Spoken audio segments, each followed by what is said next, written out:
Salutations, my guys. I'm here again with top notch audio quality because I felt like talking a bit about my story, Burning Valleys, and how I came up with the story, its inspirations, and stuff like that. So, if you follow me in the stories accounts either on Twitter, Tumblr, Blue Sky, or Instagram, you know I have this story since middle school. Originally, the story was about Leonard and his wish to redeem demons, but due to certain circumstances 5 years ago, I had to rewrite the main plot. But to be honest, I'm glad I did because I think the new plot reflects much more my views and how I changed with the years. You see, I was raised in a Catholic household. My parents were never that religious, though. We never had much of an habit of going to church or celebrating all Catholic holidays, but it's still something that surrounded me since ever. I studied in a Catholic school, I attended catechism classes, and I have relatives who take their religion much more serious than me and my parents, and so on.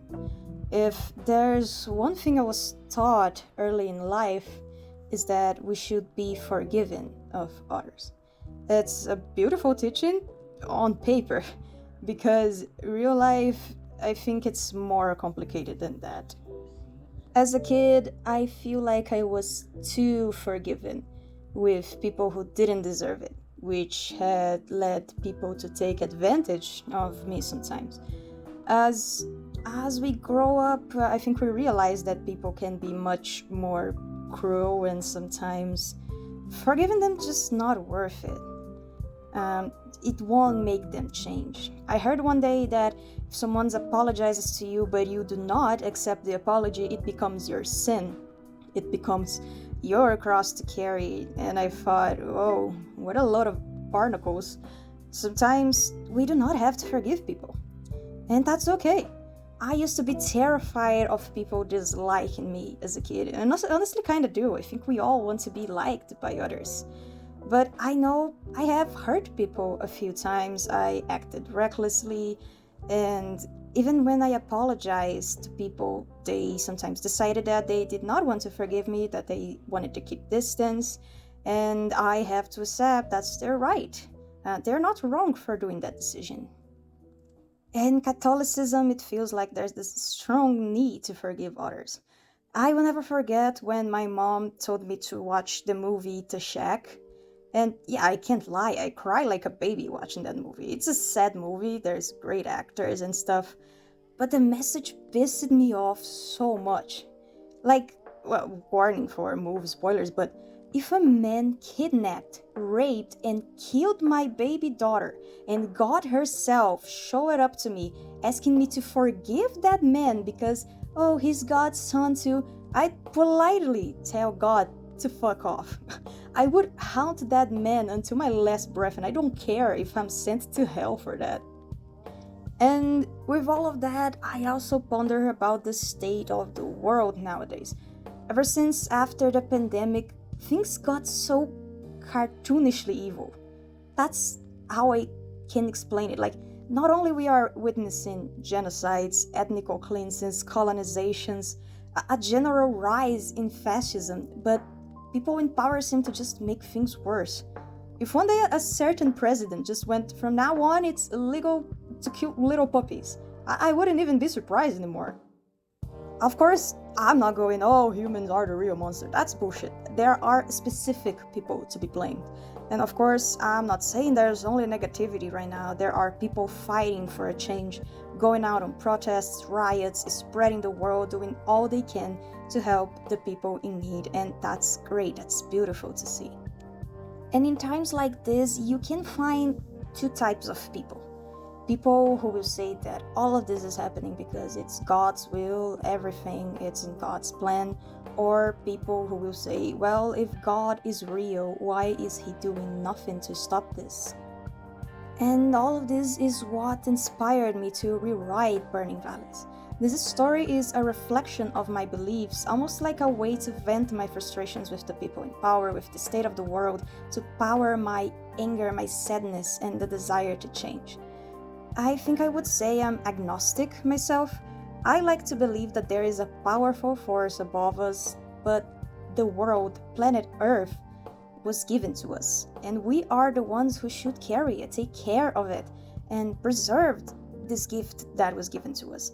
There are people doing this very well, but there are people actively ruining it and repeating tragedies we have seen in the past. This is the basis of burning valleys. Hells, heavens, gods, devils, angels, demons, all of these are real. They exist, but they don't and they cannot interfere in the human's world. They work for us, but they can't help us. Our protagonist, Leonard, he's a devil that wishes to change that. He has a desire to help humanity. He knows that if humans destroy the world, not only the world, but the afterlife realms will also be destroyed. He has empathy, he's angry, he's sad, he's anxious, he's hopeful. He needs to go against all the higher ups in the afterlife realms to achieve what he wants. On paper, what he wants to do is noble, but would a single devil be able to make that change? Is he acting too fast without thinking of the consequences? And is it so easy to make the cruel humans change? I bring the topic of forgiveness before because this is also a big theme in the story. You see, there is not a single hell in Burning Valleys. Hells are divided, like lands or kingdoms, and each one is ruled by a devil with different methods of punishment. To decide to which hell you will be sent, if you do something bad, the court will analyze your quote unquote level of cruelty. Let's pick up the killer and rapist from the Shack movie. Let's pick him up as an example. If he was a character in my story, he certainly would be sent to Inferius, which is ruled by Sancred. The absolute worst of the worst are sent to him, and he makes sure the punishment will make them experience double the pain they caused in life. In a hell like Inferius, there's no forgiveness, because people like that do not deserve it. But humans are complex. Let's say you committed a sin serious enough to be sent to hell, but there are circumstances behind it. Sometimes even a reasoning, something that led you to do that, or you may have hurt someone or even killed someone, but there are complexities behind it that could be dissected. I'm not sure how to explain it, but in this case, you could be sent to Burning Valleys. In there, you will enter Leonard's labyrinth. It's a labyrinth that is forever changing, and your punishment is more psychological. You are alone in that place with your own thoughts, lost. Sometimes you feel physical pain, you don't know what to do, you are trapped inside that place. And the only one who can talk to you is a weird dinosaur-looking creature that they call the Panopticon.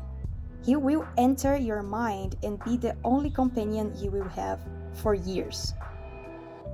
The labyrinth will be the one to decide if a soul is ready to leave. One day the exit will be shown to you, and you will encounter Leonard again.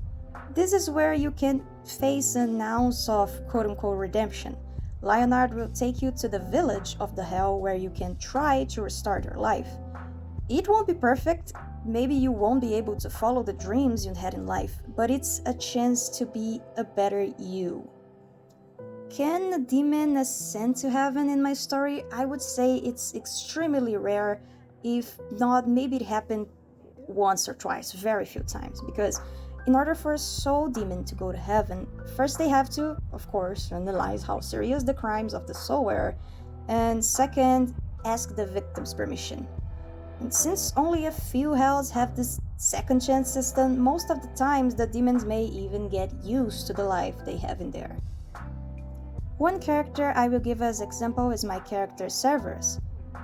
His backstory goes like this. He was basically kept as a slave in a rich family, working as their servant. He was beaten, malnourished, and he couldn't escape that place. One day, when the family is asleep, he decides he had enough and picks up a gun. He kills the owners of the house. He kills his abusers. But when he is about to leave, he faces the children of the couple, who are crying, confused. They just witnessed their parents dying. In a moment of despair, Severus ends up shooting the kids too. He says he didn't want them to grow up with such trauma. He runs, he hasn't seen the outside in a long time, he is disturbed and feels like he has to tell what he did to someone. He visits an old friend, he doesn't know where to go, and however, the friend is obviously scared and Severus enters in despair again. He doesn't know if the friend is gonna tell that to the police, he doesn't want to go to the jail, he doesn't want to be a prisoner again. In that moment, he ends up shooting his friend and then himself. Severus is sent to Burning Valleys. He is one of the redeemed soul demons in the story. He lives in the village after spending years in the labyrinth. He experienced the pain, resentment, but also regret. The Panopticon spent years dissecting his mind, understanding his past, and one day the labyrinth decided that he was ready to restart. The thing is, Severus killed his abusers, but he also ended up ruining other lives in the process, lives that had nothing to do with the suffering that he endured. It was bad enough to send him to hell, but he had his reasons. He was in despair. He didn't do out of pure malice. He wanted to be free. So, Burning Valleys is about all of that and much more. I want to address serious topics. I want to show that some people should not be forgiven, and that maybe even if they truly change as a person, they should still face punishment for the pain they caused. I want to show that hells and heavens aren't a matter of bad and good because they both work for humanity. They just follow their duties, and that we should carry and take care of the world that was given to us. But that there are powerful people, corrupt governments, billionaires, genocidal leaders, and much more who make this task much harder. And amidst all of that, a devil who is ready to risk it all to put these people down. If you guys like this video and would like to hear more about the story, please let me know down below, and maybe I can make more videos like this with extra details, maybe talk about the characters individually, the world building, etc, etc. And that's it for now. Thank you if you watched to the end. Kisses!